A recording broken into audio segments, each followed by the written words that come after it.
My name is Megan Coleman. I'm 36 years old, and 3 days ago, I woke up to 91 missed calls from my mother and my sister, the same two people who 4 months earlier sent me a text that read, "We need space from you, please don't contact us anymore." My sister hearted that message. What they didn't know, what they had never once bothered to learn in all the years I'd been quietly holding this family together, is that I'm the one who signs every check. The mansion they live in, the cars in the driveway, the credit cards that never seem to have a limit. All of it flows through my hands. Flowed, I should say, because I'm the one who made it stop. But before I tell you how I got there, I want to ask you for something small. If you find yourself feeling anything at all while you listen to this, anger, recognition, maybe a little bit of your own story reflected back at you, please take a second to like this video and subscribe to the channel, but only if you actually mean it. I'd also love to know where in the world you're listening from tonight and what time it is where you are. I read every comment, and it means more to me than you'd probably guess. Now let me take you back to the beginning, because you need to understand exactly how invisible I was before you'll understand exactly how loud my silence eventually became. I wasn't raised in a house with screaming matches or slammed doors. Nobody hit me. Nobody locked me in a room. If you'd looked at our family from the outside, you would have seen a perfectly normal upper-middle-class household in a nice Ohio suburb.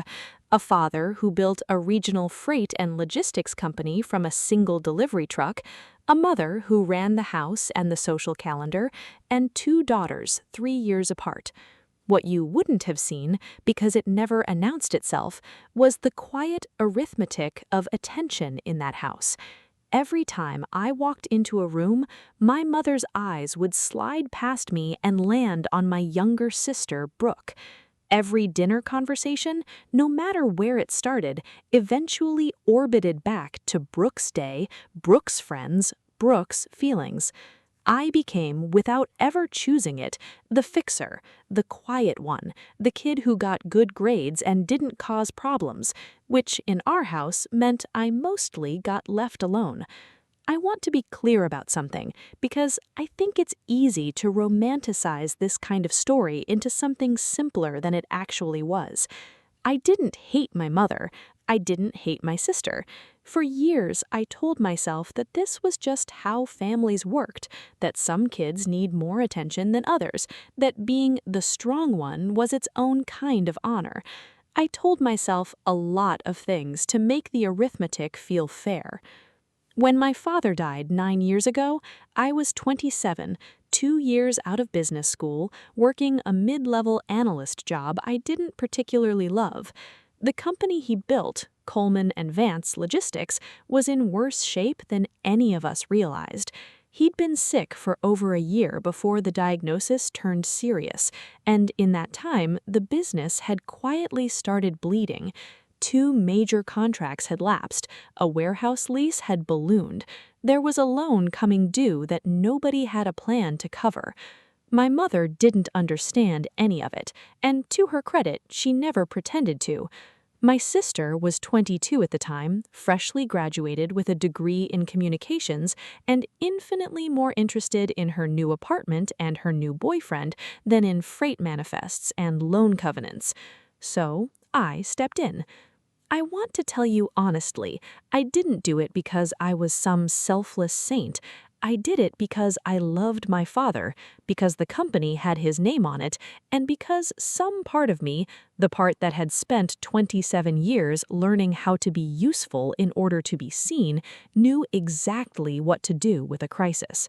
I restructured the debt, I renegotiated 2 vendor contracts personally, sitting across the table from men twice my age who assumed I was somebody's assistant until I started talking numbers.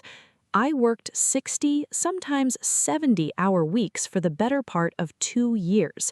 I gave up a relationship that couldn't survive the hours. I gave up most of my 20s, if I'm being honest. And it worked. Coleman and Vance didn't just survive. Within 4 years, it was the largest regional freight and logistics provider in a 3-state radius, with contracts I personally built from nothing. Today, I'm the Chief Financial Officer. On paper, that title sounds impressive. In practice, here's what it actually meant for the past several years. Every month, I authorized a transfer of $9,000 into my mother's account, another $4,000 into my sister's. I paid for the house they lived in, a beautiful 5-bedroom colonial with a wraparound porch that my mother liked to call the family home, despite the fact that my father never lived there and I was the one paying the lease on it. I covered the car payments, the credit cards, the emergency loans that were somehow never actually emergencies and were never repaid.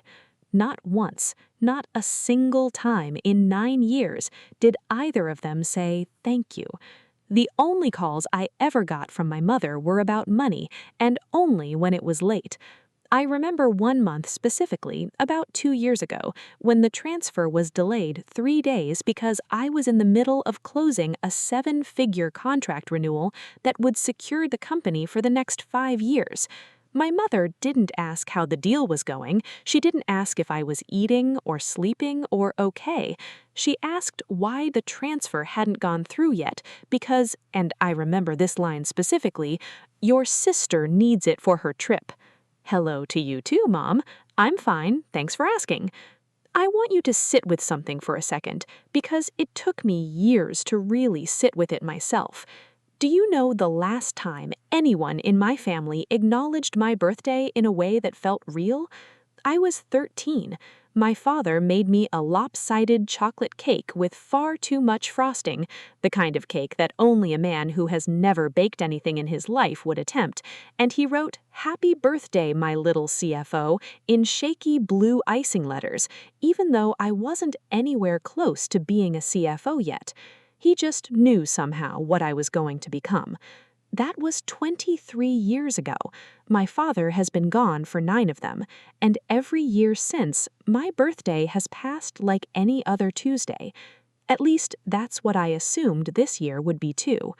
3 weeks before my 34th birthday, I found something that should have been impossible to find, because I hadn't been looking for it at all.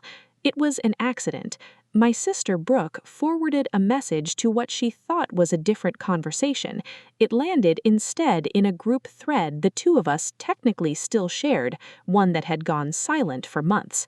Except the message she forwarded from a group chat I had never seen before, a private channel between her and my mother, one that didn't include me. The forwarded text was short. Let's go over the share restructuring at Saturday's dinner. Wear something nice, David's going to be there. Share restructuring. What dinner? What shares? I sat with my phone for a full minute before I understood what I was looking at. Then I did something I'm not proud of and something I'd do again in a heartbeat. I scrolled up through the thread Brooke had accidentally forwarded from, all the way, reading months of messages between my mother and my sister that I was never meant to see. Mom, we really should think about selling off part of Megan's shares eventually. She has too much control. Brooke, she'll never agree to that. Mom, she doesn't need to know yet. Let her keep handling the paperwork. My chest tightened, but I kept reading. Brooke, she acts like she runs everything anyway. It's exhausting. Mom, don't worry about her, honey. She's always been difficult. No real people skills. That's probably why she buries herself in spreadsheets all day. Brooke, lol, true. She wouldn't get business strategy the way you do. Mom, you're the one with real vision, sweetheart, just like your grandmother. I set the phone down on my kitchen counter and stared at the wall for a long time. 9 years. 9 years of restructured debt and renegotiated contracts and 60-hour weeks and sacrificed relationships. And to my own mother, I was the difficult one who buries herself in spreadsheets, someone who doesn't need to know yet. But it was the date on that message that actually broke something loose in me. The dinner they were planning, the one where they intended to discuss quietly diluting my ownership stake in the company my father built, was scheduled for March 22nd, my birthday. They were planning to discuss taking apart what my father had trusted me to protect on the one day of the year that was supposed to be mine, without inviting me, without apparently even remembering what that date meant. That's when I stopped reacting and started paying attention. I didn't sleep much that night. I sat at my kitchen table with my laptop and 9 years of bank statements and let myself do the math I had always avoided doing because some part of me knew exactly how it would feel to see the real number written out in front of me. $9,000 a month to my mother for 108 months. That's just over $970,000. $4,000 a month to Brooke, same duration, just over $430,000.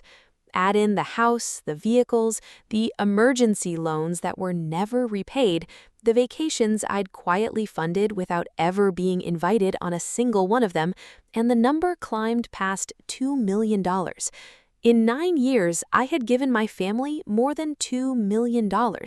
In return, I couldn't remember the last time my mother had asked how I was actually doing, or the last time Brooke had called me just to talk, with nothing attached to the conversation.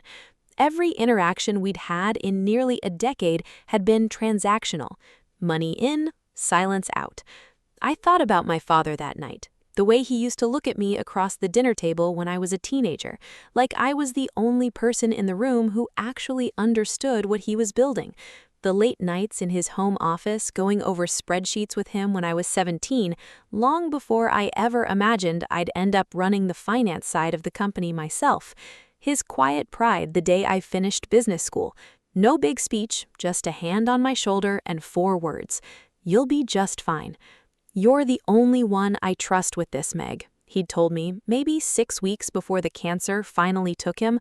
"The company, the family, all of it. Take care of it. I know you will."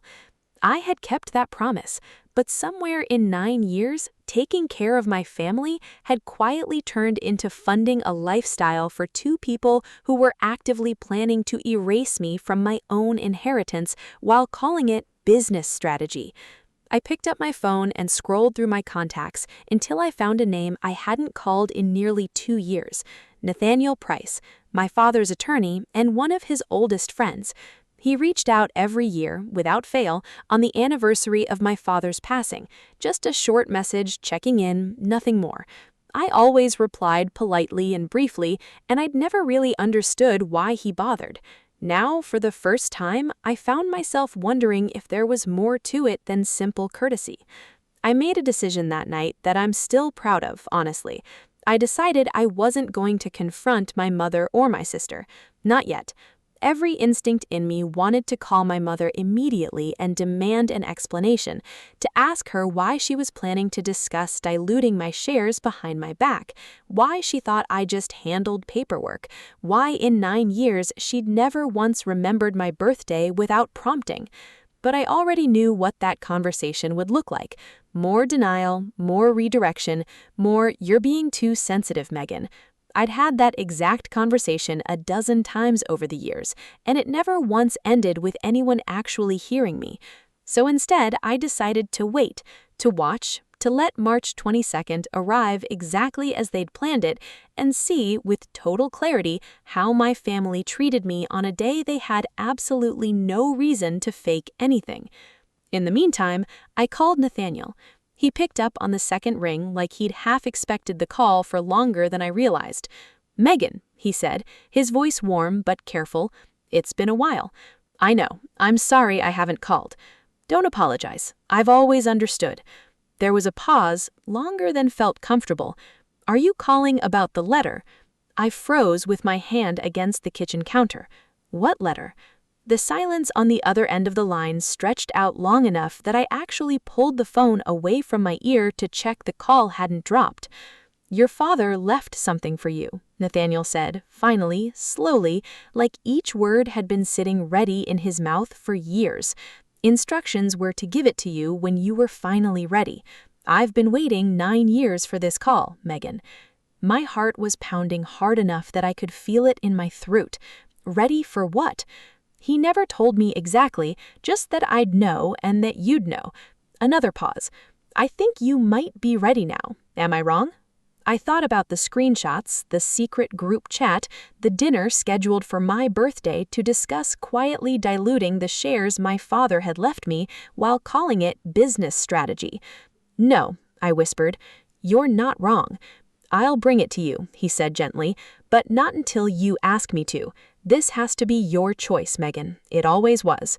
I thanked him and hung up, and I sat at my kitchen table with my hands shaking, not from anger this time, but from something that felt, unexpectedly, almost like hope.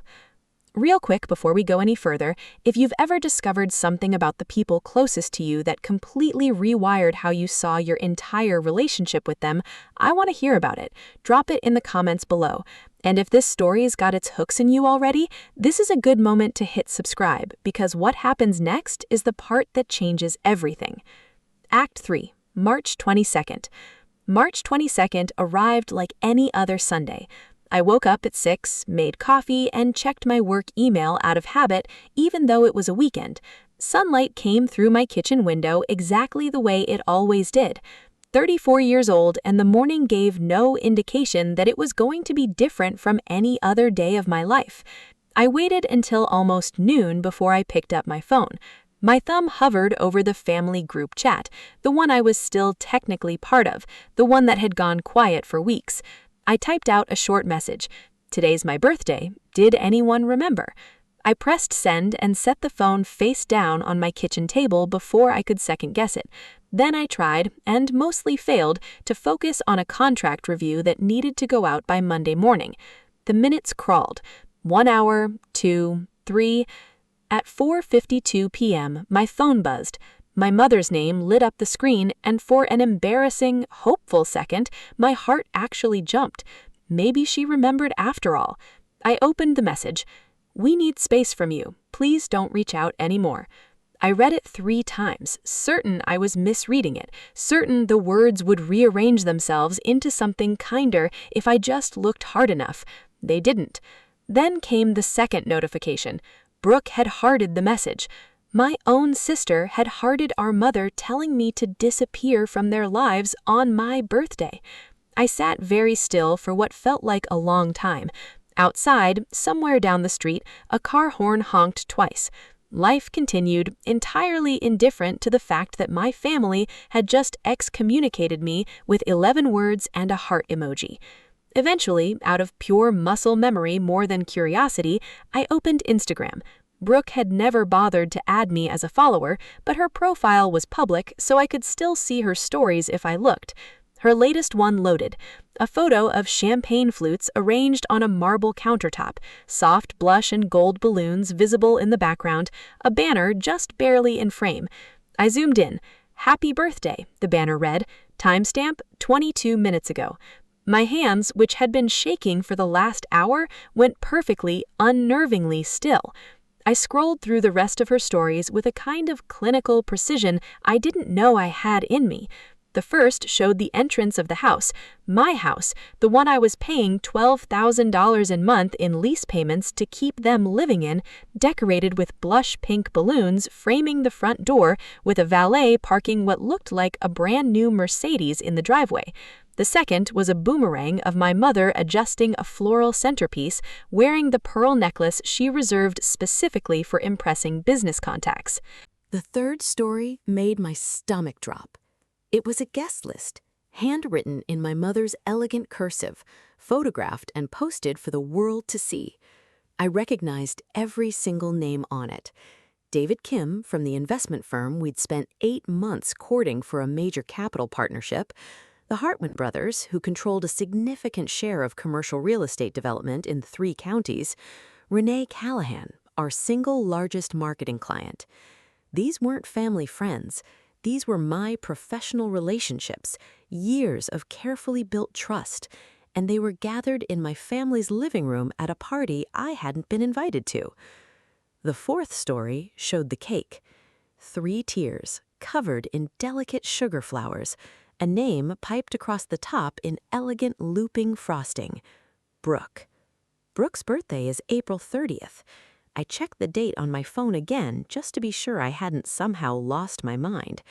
March 22nd. My birthday. My mother was throwing my sister a birthday party 5 weeks early on my actual birthday, using money that came directly from my paycheck, while simultaneously telling me to never contact them again, and she'd invited every important professional relationship I had. I could practically hear the conversations happening in that living room in real time. Where's the older daughter? Oh, Megan? She's not really part of things. Difficult girl. No people skills.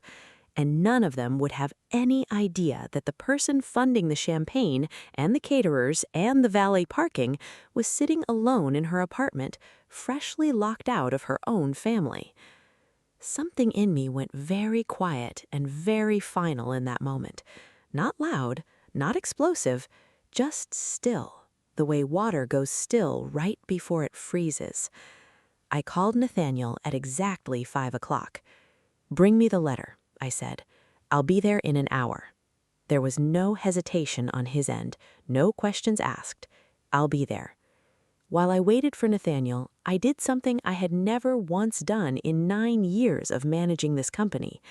I pulled up the original ownership and trust documents, not the day-to-day operating paperwork I dealt with constantly, but the founding legal structure my father had set up years earlier without ever fully reading them, trusting blindly that everything had been set up fairly.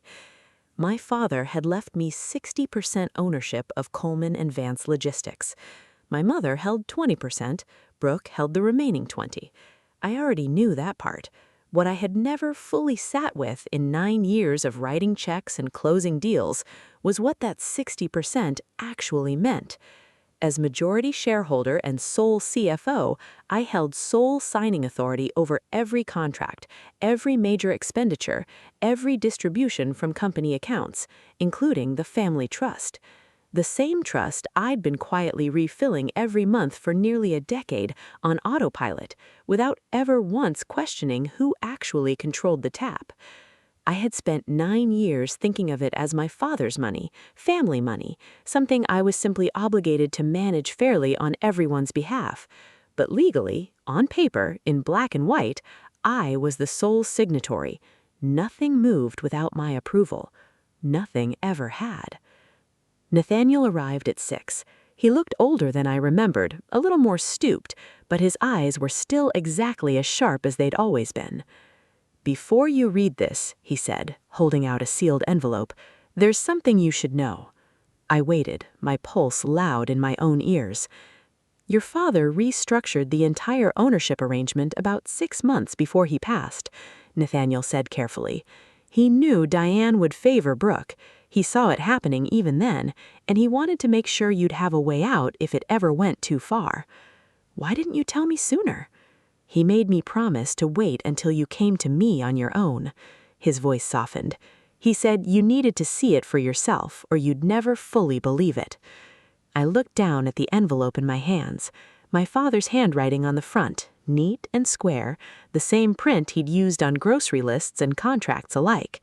"For Megan when she's finally ready." I broke the seal. The paper inside was slightly yellowed at the edges, both sides covered with his familiar handwriting. "My dear Megan, if you're reading this, then what I feared has finally happened, and I'm sorry it took this long. I'm sorry I couldn't protect you from it better while I was still here.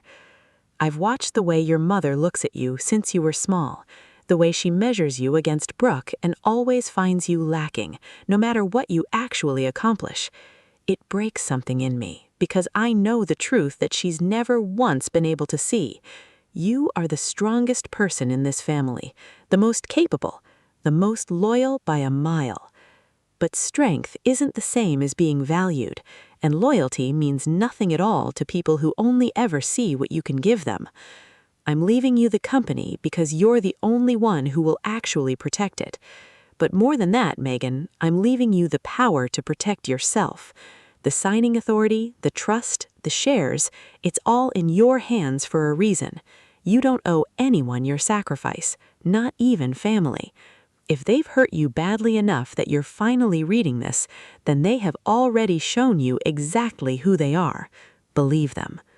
Walking away isn't betrayal, it's survival. Doing the right thing does not mean letting people take advantage of your good heart forever. Remember that, sweetheart.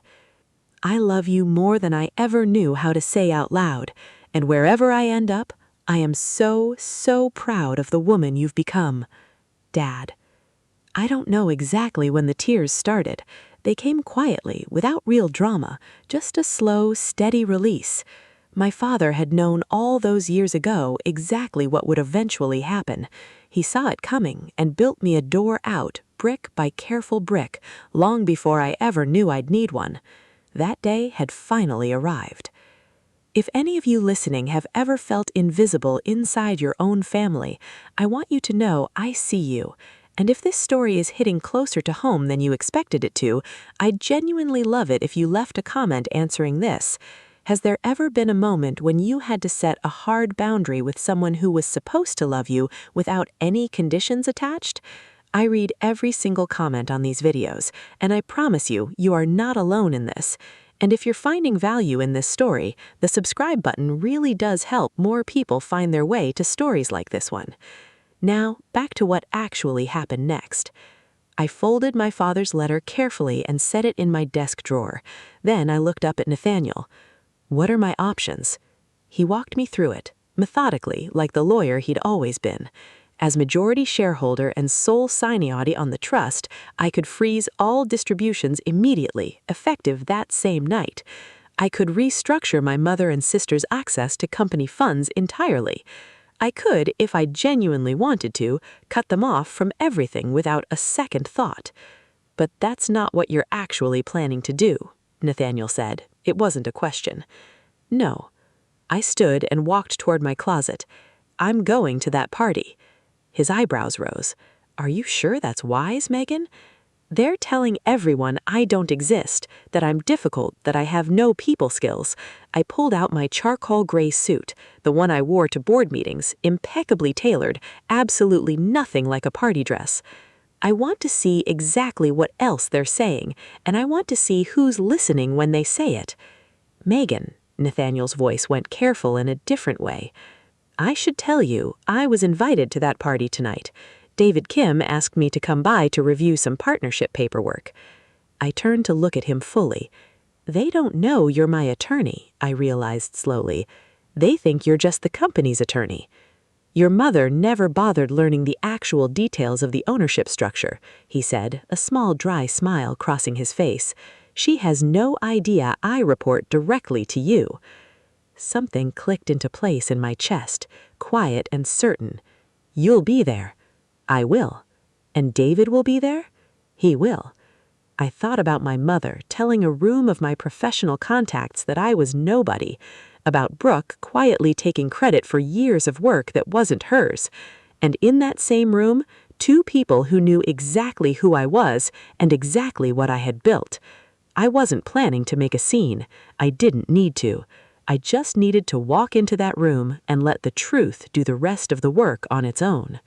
I'll see you there, I told Nathaniel. I arrived at the house at 7:40. The valet took my car without so much as a second glance. I walked up the same stone path my mother had lined with rose bushes last spring, paid for entirely with my last quarterly bonus. The front door stood propped open, laughter and soft music spilling out into the evening air. I could smell expensive perfume and catered hors d'oeuvres from the driveway. I didn't go inside right away. Instead, I walked around to the side garden, where the French doors opened onto the living room. The curtains parted just enough that I could see clearly without being seen myself. My mother stood in the center of the room, holding court, her hands moving expressively as she told some story to a small cluster of guests. David Kim was among them, leaning in slightly, listening. My older daughter, my mother was saying, her hand giving a small dismissive wave. Oh, Megan has some issues. Emotional difficulties, really. Very hard to be around. My chest tightened, but I stayed exactly where I was. We had to cut ties, honestly, for our own peace of mind, she continued. It was heartbreaking, of course, but some people just can't seem to maintain healthy relationships. A woman I didn't recognize made a small, sympathetic sound. That must be so hard for you. It really is. My mother actually dabbed at the corner of her eye with one manicured finger. But you have to protect yourself, don't you? David spoke up, his voice mild. Doesn't she work for the company, though? Megan, I mean. My mother laughed. Actually laughed, light and dismissive. Megan? She does some minor paperwork, filing, that sort of thing. She gestured toward my sister with visible pride. Brooke is really the one with the business mind in this family, just like her grandmother was. Brooke beamed. I stood in the dark garden and watched my own mother lie, casually and confidently, to my biggest client about who actually ran the company my father had built from a single delivery truck. And I understood with total clarity that she had absolutely no idea who I had become. It was time to remind her. I walked in through the front door like I belonged there, because I did. I was the one paying for it. The foyer was full of people I recognized instantly. Clients, partners, industry contacts I'd spent years quietly cultivating. A few nodded politely as I passed, though most of them didn't recognize my face at all, only the signature at the bottom of their contracts. I moved toward the living room. Conversations faltered slightly as I passed. I was wearing a board meeting suit in a room full of cocktail dresses. I looked unmistakably like someone who'd come straight from work, because I had. My mother saw me first. The color drained visibly from her face, and her champagne glass tilted dangerously in her hand for a long 3 seconds before she managed to steady it. "Megan," her voice came out strangled, "what are you doing here?" I stopped in the exact center of the room, every eye turned toward me. "I'm not contacting you, Mom. I'm just here for the birthday party." Brooke pushed through the small crowd, her face twisted in confusion. "Your birthday isn't for another month." I smiled, and I meant it. "No, Brooke, my birthday is today, March 22nd. Yours is April 30th. Silence. Then a low ripple of whispers. My mother's expression cycled visibly from confusion, then dawning realization, then something close to fear. "That's not... You can't just show up here, Megan. I told you we needed space."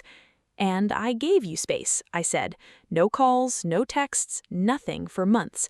But this happens to be my professional network too, so I thought I'd come say hello." More whispers. I noticed David Kim frowning, his gaze moving between me and my mother. "Wait," he said slowly. "Megan Coleman, as in..." He turned to my mother. "Your daughter is Megan Coleman, our CFO?" My mother's mouth opened. Nothing came out. The room went very, very quiet, and I understood in that stillness that in 9 years she had never once mentioned to anyone what I actually did. David stepped forward, his brow furrowed. "Mrs. Coleman, you just told us Megan does minor paperwork." My mother's grip tightened around her champagne glass. "I meant..." "Megan Coleman," David said, his voice measured but unmistakably sharp, "is the chief financial officer of Coleman and Vance Logistics. She's personally signed every contract between our 2 companies for the last several years. She's the one who saved the Ridgeline development deal when it was days from collapsing last spring." A ripple of gasps moved through the room. "I don't understand," someone murmured. "You've been telling all of us your older daughter isn't really involved in the business." "She manages the money," Brooke cut in, her voice pitching higher, defensive. "That's not the same." "That's exactly what a CFO does," David said flatly. "That's literally the job." From near the bar, Nathaniel stepped forward calmly. "If I may," he said, "I'm here tonight to finalize some partnership paperwork, but I think it's worth clarifying something for the room." Every head turned toward him. "As legal counsel for Coleman and Vance, I can confirm that Megan Coleman holds 60% ownership of the company. She's the majority shareholder and holds sole signing authority over every major financial instrument the company has, including the family trust." The silence that followed was absolute.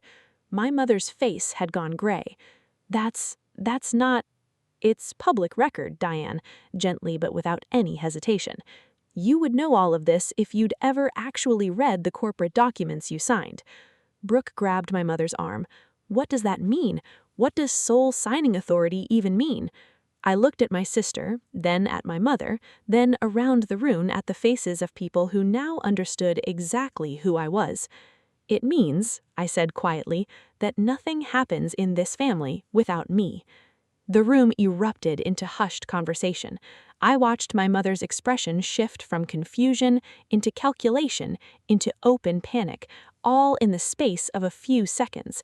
She had spent years building her entire social identity around being the matriarch of a company she barely understood. Now, every person in that room knew the truth. Megan, her voice shifted, suddenly soft, almost pleading. Sweetheart, this is all just a misunderstanding. That message I sent. You said you needed space, I said, keeping my voice level. You said not to reach out, I didn't, and Brooke hearted it. My sister flinched. I thought. You thought what, exactly? I asked. Her mouth opened and closed without producing a sound. Around us, guests were doing their best not to stare, while very obviously staring. My mother tried a different approach, tears welling genuinely in her eyes now. It's been so stressful, darling. You know how overwhelmed we've been. We weren't thinking clearly. You were thinking clearly enough to throw Brooke a birthday party 5 weeks early. I gestured toward the balloons, the banner, the entire decorated room. On my actual birthday. More whispers. Someone near the back audibly gasped. That's not. The caterers made a scheduling error. We had to. The banner says Happy Birthday, Brooke, I said quietly. The cake says Brooke. This wasn't a scheduling error, Mom. David cleared his throat. I think I should probably head out. He caught my eye briefly. Megan, I'll call your office tomorrow. We should talk. Others began drifting toward the door, murmuring hurried excuses. I stood and watched my mother's carefully constructed world quietly collapse in real time, guest by guest, until the room had emptied to almost nothing. Then I turned toward the door myself. Megan, wait, my mother caught my arm. You can't just leave here. We need to talk about this properly. I gently removed her hand from my sleeve. You asked for space, I said. I'm giving you exactly what you asked for. I walked out without looking back. Okay, real talk for a second. If you were me, standing in that room, would you have walked away like I did, or would you have stayed and said more? I genuinely want to know how you'd have handled it. Tell me in the comments. And if you haven't hit subscribe yet, now's a good moment because we're just getting to the part where everything actually starts to unravel for them. I drove home in complete silence. No music, no podcast, just the quiet hum of the engine and the streetlights sliding across my windshield. I didn't feel triumphant. I didn't feel vengeful either. Mostly, I just felt tired and strangely, unexpectedly peaceful. When I got home, I poured myself a glass of water and sat down at my desk. There was work to do. First, I called the bank's after-hours line. The family trust had a standard review clause built into it. Any signatory could request a temporary freeze on distributions pending an internal evaluation. I exercised that right that same night. How long will the review take? The account manager asked. As long as necessary, I said. Please process the hold immediately. Next, I emailed Nathaniel a short list of action items, review all financial access currently held by Diane and Brooke Coleman, audit every distribution from the last 12 months, and prepare documentation for a formal, permanent restructuring of trust disbursements going forward. Nothing illegal, nothing vindictive, just boundaries, finally written down in ink. Then I opened my phone settings and blocked my mother's number, then Brooke's, then the private group chat I'd never been a part of in the first place. They had asked me not to contact them. I was simply making absolutely sure I couldn't. I set my phone face down on the nightstand and lay in bed staring at the ceiling. For the first time in years, I didn't check my email before closing my eyes. I didn't lie there wondering if someone needed something from me. The room was dark and quiet, and for the first time in longer than I could remember, so was my mind. I slept straight through until morning. No buzzing phone, no emergencies, no one needing anything from me at all. It was, without question, the best birthday present I had ever given myself. I woke at 7 to sunlight and birdsong, and for a long, strange moment I just lay there, noticing the absence of the tight, anxious feeling I usually woke up with. My body had genuinely forgotten what it felt like to wake up without any tension at all. Then I remembered the blocks, and I unblocked both numbers just to see what waited on the other side.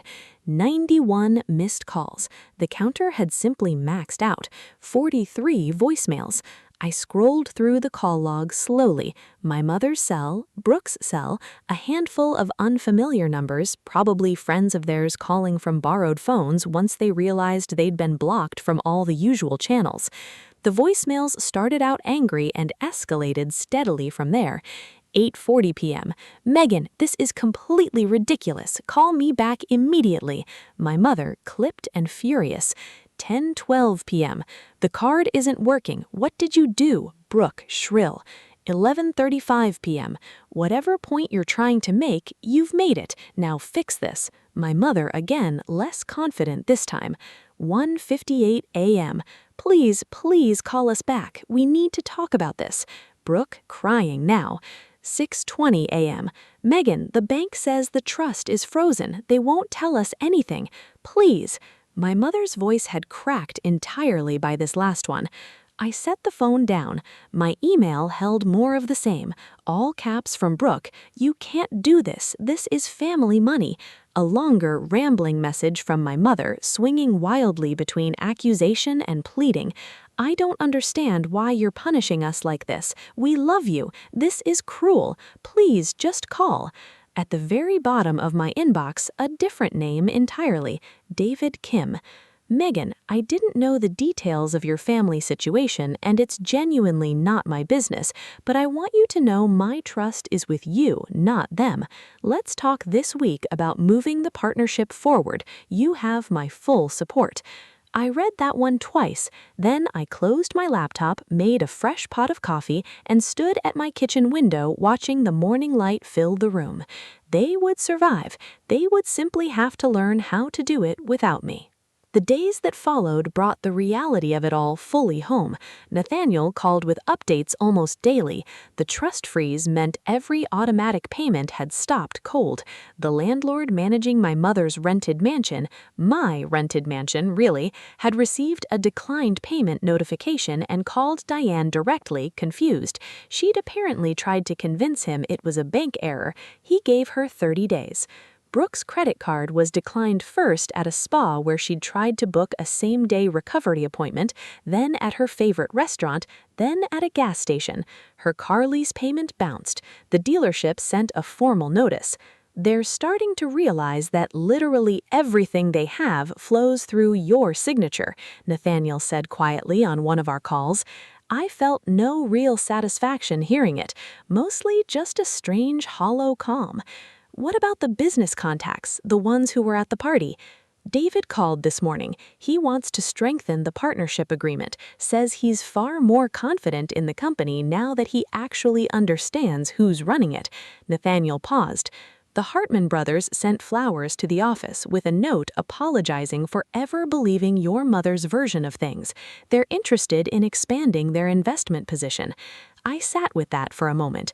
My mother spent years telling everyone that I was nothing. In the space of one evening, all of it had come apart. Nathaniel, I said, I don't want to destroy them. I just want to stop being used. I know, he said, his voice kind. Your father knew that about you too. That's exactly why he set everything up this way. You have the power to protect yourself without needing to hurt anyone in the process. Then let's figure out something sustainable, something fair. I'll draw up some options. I thanked him and hung up. Fair was genuinely all I had ever wanted this entire time. My mother showed up at my office 4 days after the party. My assistant buzzed me, her voice carrying a note of barely concealed alarm. Miss Coleman, there's a woman in reception. Says she's your mother. She seems upset. I closed my laptop. I'll handle it. I walked out to the lobby myself. My mother stood at the reception desk, her makeup smudged, her blouse wrinkled like she'd slept in her car. "Where is my daughter?" she was demanding of the poor receptionist. "I need to see my daughter right now." The receptionist looked visibly relieved the moment she saw me. "Miss Coleman." "It's fine, Marissa. I've got this." My mother spun around, and for one brief moment her face crumpled into something that looked almost like genuine hope. "Megan, thank God, we need to talk. This has been a terrible—" "Not here," I said, keeping my voice low and even. "This is my workplace."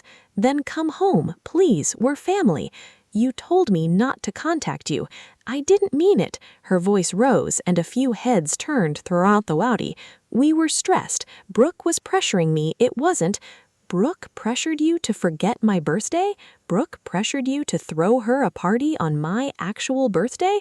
Brooke pressured you to tell my biggest client I do minor paperwork?" My mother's mouth worked silently, no answer arriving. "If you'd like to talk, you can make an appointment through my assistant like anyone else would." "I'm your mother, Megan." I looked at her then, really looked, the way I hadn't allowed myself to in a long time. The desperation in her eyes, the fear. 10 years ago, I would have rushed straight to comfort her. I would have apologized for causing trouble. I would have fixed everything just to make the tears stop, the way I always had. Not anymore. "I know you are," I said gently, "but I'm also a person, and people deserve basic respect." I turned and walked back to my office. She did not follow. Brooke's world unraveled a little more slowly, and I heard about most of it secondhand through mutual acquaintances and eventually through a string of increasingly desperate LinkedIn messages, since her direct number was still blocked. The European vacation she'd booked months in advance was canceled after her card was declined at the travel agency. Her friends began asking pointed questions once word of the party had spread through our small circle.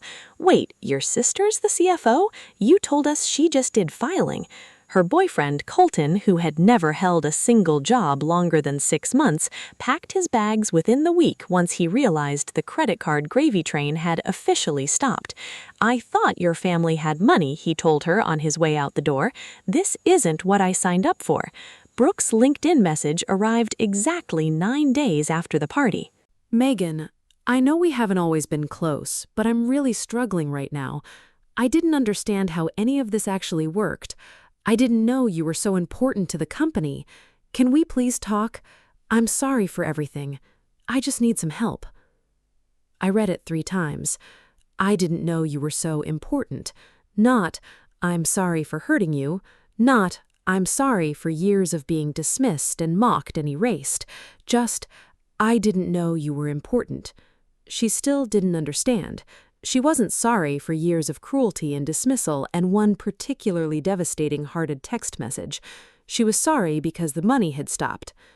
I typed out a reply, deleted it, typed another, deleted that one too. Finally, I settled on something honest. "I appreciate you reaching out. When you're ready to have a real conversation about our relationship, not about money, let me know." I never heard back. The truth was harder to sit with than I'd expected it to be. My sister didn't actually miss me. She missed my wallet. And somehow, that hurt worse than anything else that had happened. 2 weeks after my birthday, I sent a letter. Nathaniel delivered it to my mother's house personally. I didn't trust something this important to email. "Dear Mom and Brooke, I'm not cutting you off entirely, but I'm also not continuing a relationship that only functions when I give and you take. If either of you want to genuinely be part of my life going forward, I'm open to that, but it needs to be built on mutual respect, not on what I can provide financially. Effective immediately, the family trust will be restructured. You will each receive a fixed monthly allowance, $2,200 for Mom, $1,200 for Brooke. That's enough to live comfortably, though not lavishly. This allowance is not dependent on our relationship. You'll receive it whether we speak or not, but it's also not negotiable. This is what the trust can sustainably support without depleting the principal my father built. If you want more than that, you'll need to earn it yourselves. Brooke, you're 27. It's time to build your own career. Mom, this allowance covers a modest apartment and reasonable living expenses. The lease on the house will not be renewed. I know this isn't what either of you wanted to hear, but I've spent 9 years giving everything I had to a family that treated me like I was invisible. That's over now. I love you both, but love doesn't mean accepting disrespect, and it doesn't mean quietly funding people who only ever measure my value in dollar signs. If you'd like to talk, really talk, about us, not about money, my door is open, but I won't be the one reaching out first. You asked for space. I'm giving it to you. The next move is yours. Megan. Nathaniel told me my mother cried when she read it. Brooke apparently threw it across the room. Neither of them called, but the check still went out on the 1st of the following month, exactly as promised. Somehow, that felt right. It's been 5 months now since my 34th birthday. My mother moved into a modest 2-bedroom apartment downtown, smaller than what she was used to, but clean, manageable, entirely her own for years. Brooke got a job, entry-level, at a marketing firm downtown. I've heard secondhand that she complains about it constantly, but she shows up every single day. That's something, at least. We haven't really spoken. A few awkward texts here and there. A card from my mother on Easter, though she got the holidays date slightly wrong. At least she tried. I don't know if my mother and I will ever have the kind of relationship where she calls just to hear my voice, where my birthday is remembered without a spreadsheet reminding her. I've made a strange kind of peace with that uncertainty. I spent 34 years believing that if I just gave enough, tried hard enough, made myself useful enough, my family would finally truly see me, would finally love me the way I'd always needed to be loved. My father understood something I couldn't quite accept at the time. Some people will never see you clearly, no matter what you give them or how much of yourself you pour into trying. And staying in that particular kind of darkness only ever drains the light out of your own life, little by little, until there's nothing left to give anyone, including yourself. Walking away wasn't revenge. It was never about punishment. It was permission. Permission to finally stop shrinking myself to fit into a family that had already decided how small I was allowed to be. Permission to stop apologizing simply for existing. Permission, at long last, to put my own oxygen mask on first. Last week, I celebrated my half-birthday completely alone. Just me, a single slice of cake, and a glass of wine out on my balcony as the sun went down. No one called, no one sent flowers, and for the first time in my entire life, I wasn't sad about it, because I finally understood that my worth was never actually measured by who remembered me. It was measured by how I remembered myself, and for the first time in a very long time, I was someone worth remembering. Love isn't about being needed, it's about being valued. I learned the difference the hard way, but I learned it. If this story found its way into something true in your own life, I'd genuinely love to hear about it. Have you ever had to choose between peace and family? What did you decide, and how did it turn out? Drop a comment below. I read every single one, I promise you that. And if you'd like more stories like this one, I've linked a few in the description that I think you'll really connect with. Thank you so much for staying with me until the very end. It means more than you probably know. I'll see you in the next story.